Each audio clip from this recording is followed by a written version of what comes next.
Numbers, chapter 8.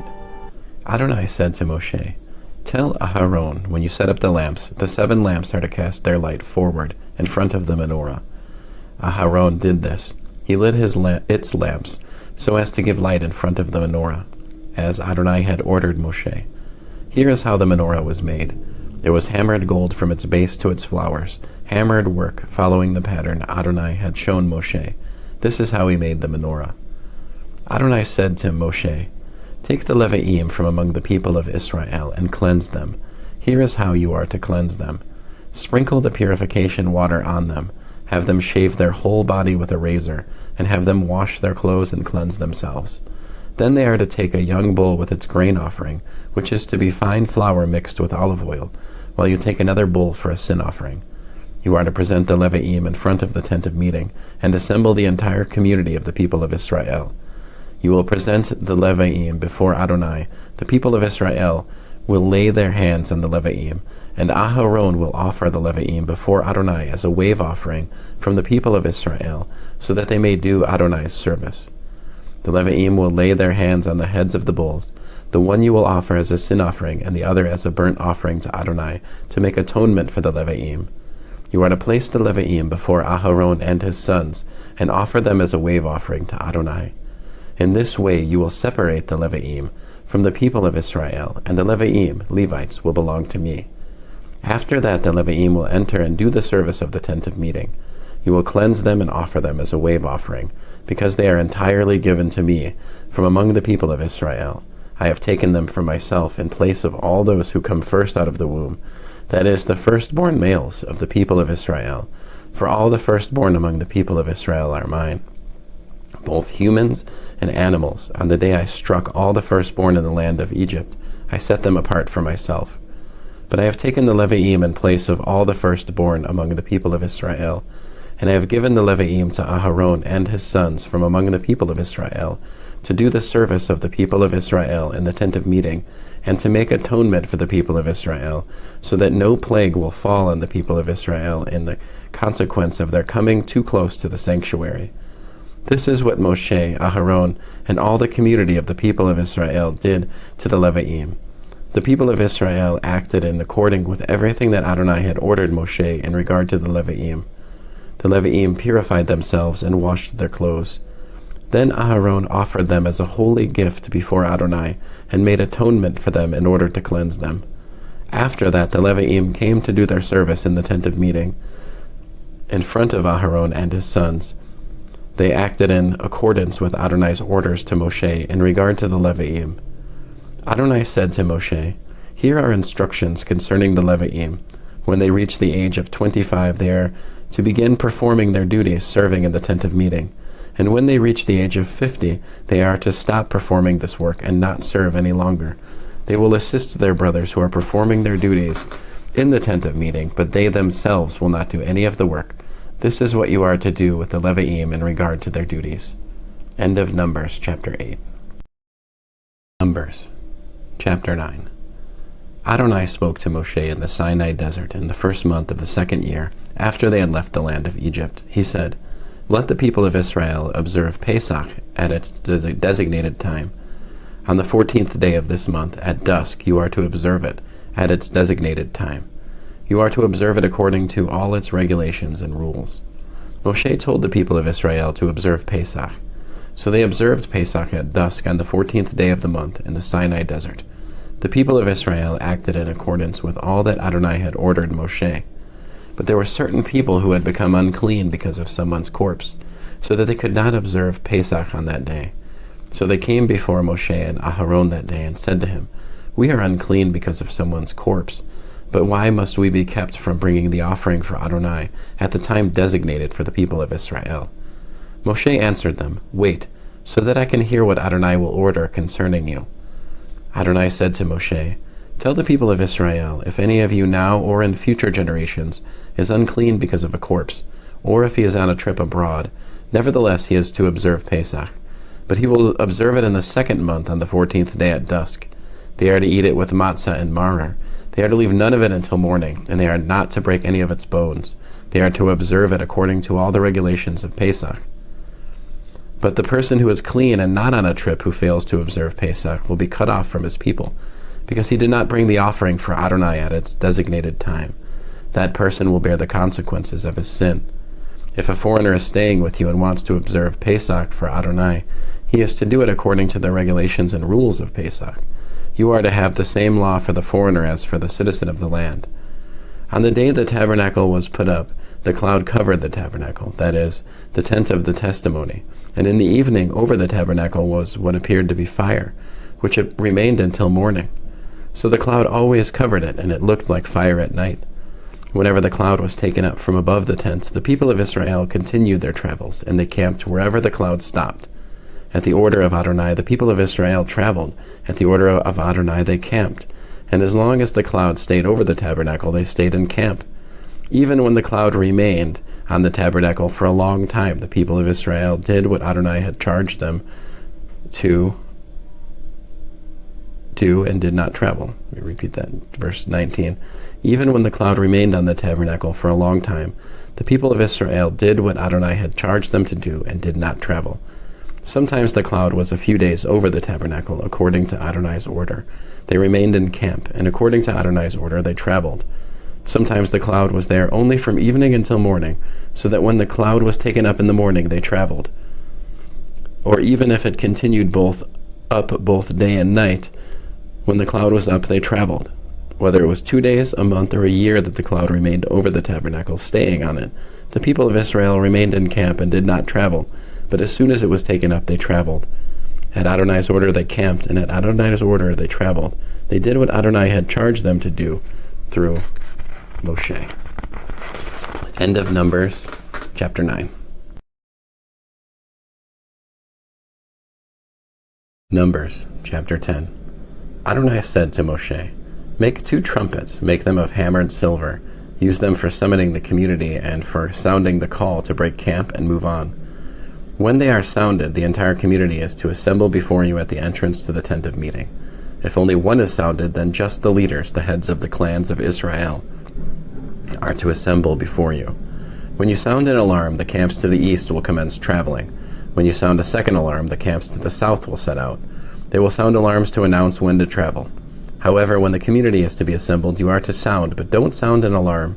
It will be the sons of Aharon, the Kohanim, who are to sound the trumpets. This will be a permanent regulation for you through all your generations.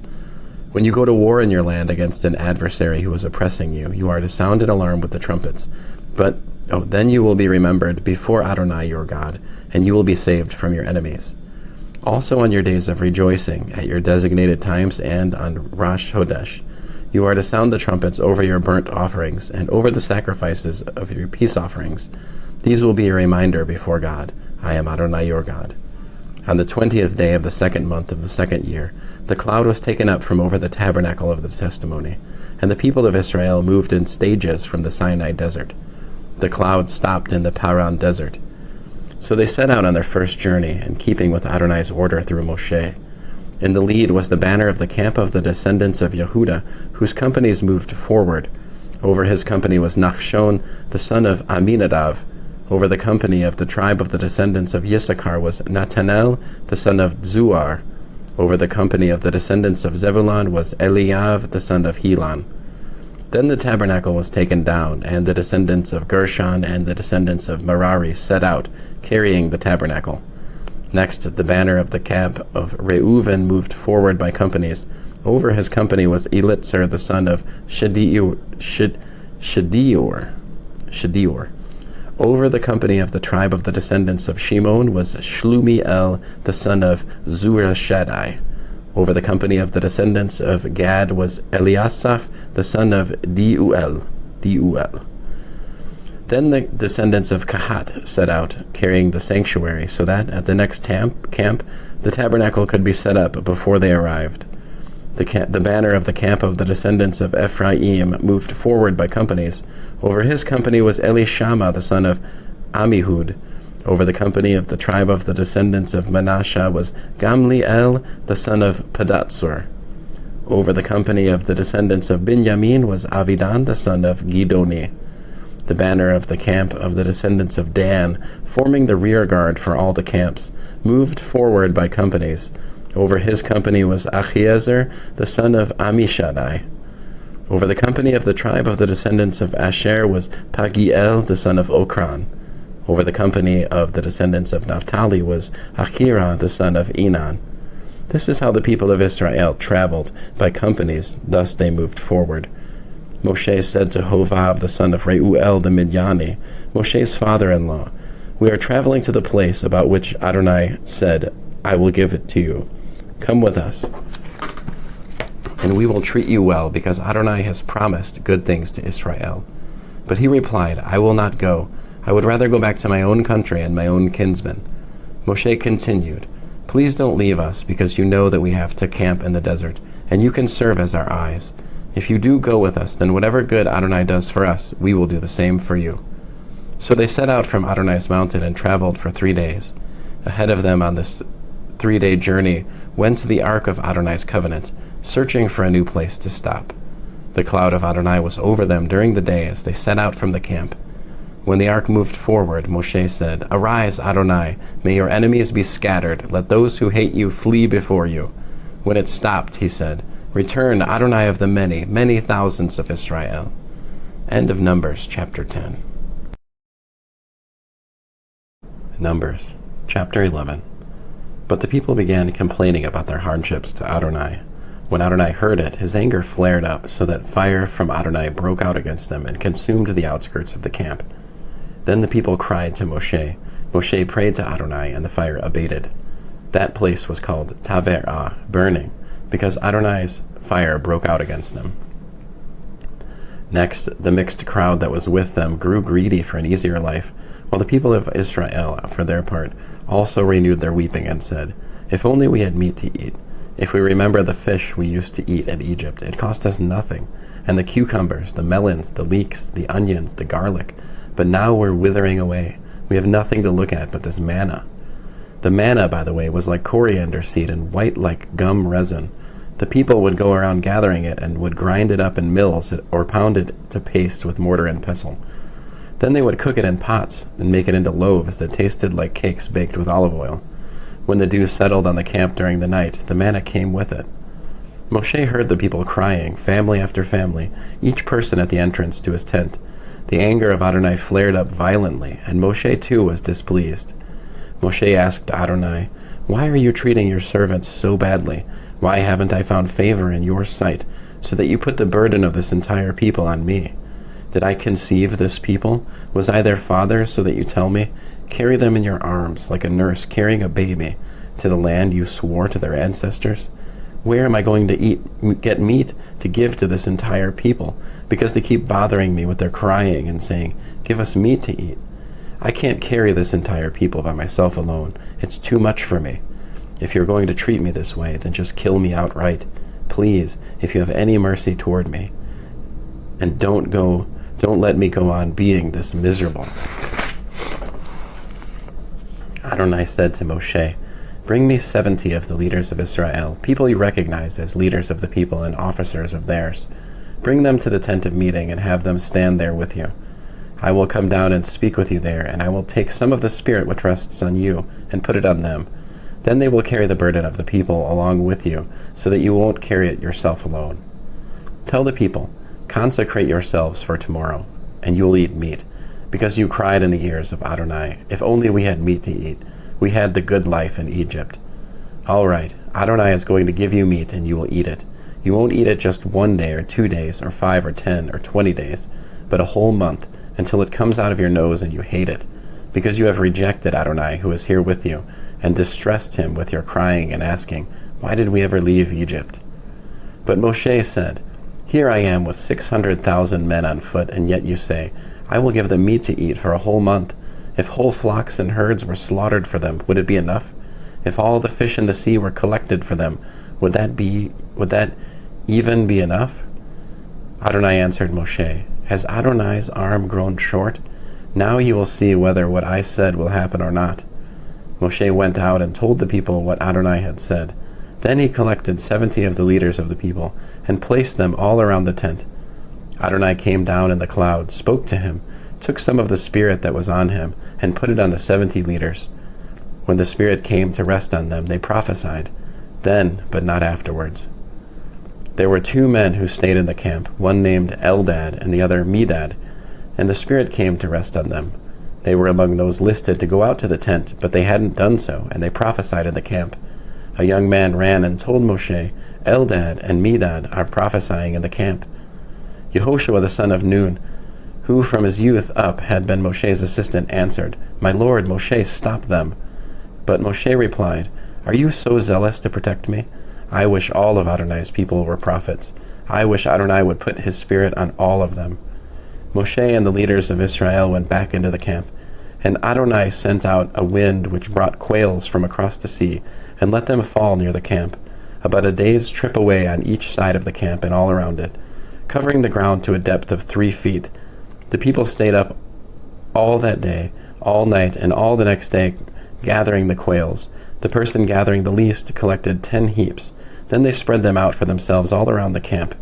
But while the meat was still in their mouth, before they had chewed it up, the anger of Adonai flared against the people, and Adonai struck the people with a terrible plague.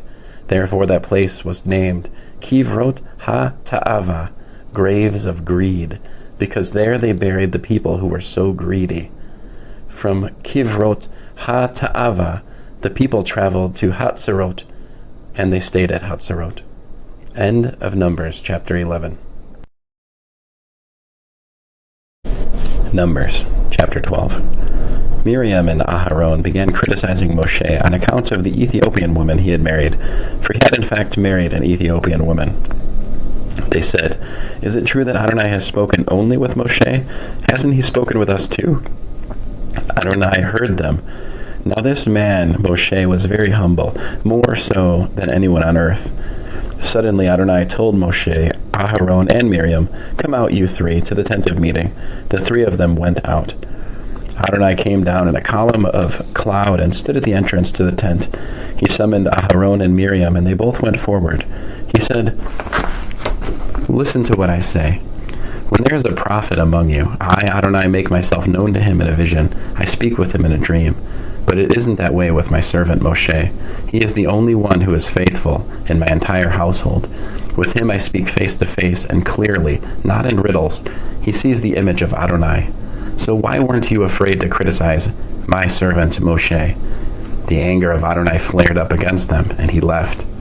But when the cloud was removed from above the tent, Miriam had sara'at, as white as snow. Aharon looked at Miriam, and she was as white as snow. Aharon said to Moshe, O my Lord, please don't punish us for the sin we committed so foolishly. Please don't let her be like a stillborn baby, with its body half eaten away when it comes out of its mother's womb. Moshe cried to Adonai, O God, I beg you, please heal her. Adonai answered Moshe, If her father had merely spit in her face, wouldn't she hide herself in shame for 7 days? So let her be shut out of the camp for 7 days. After that she can be brought back in. Miriam was shut out of the camp 7 days, and the people did not travel until she was brought back in. Afterwards the people went on from Hatzerot and camped in the Paran desert. End of Numbers, chapter 12. Numbers,